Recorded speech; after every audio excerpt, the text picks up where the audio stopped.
Hey guys, welcome to TechBase. Today I'm going to show you a short tutorial on how to add your products to cart on Amazon. It's pretty simple, so let's get started. First, go ahead and tap on the search bar at the top of your screen and type in the name of the product that you want to purchase. Tap on the product of your choice. Scroll down a bit. Now you can go ahead and tap on Add to Cart.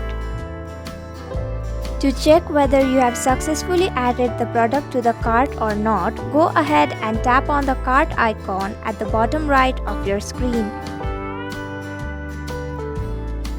If you see the product, that means you have successfully added it to the cart. And that's it. Thank you for watching TechBase. I hope you found this video helpful. If you did, then please hit the like button and comment down if you have any questions or feedback. And if you're new to our channel, subscribe and hit the bell icon so you don't miss our upcoming videos.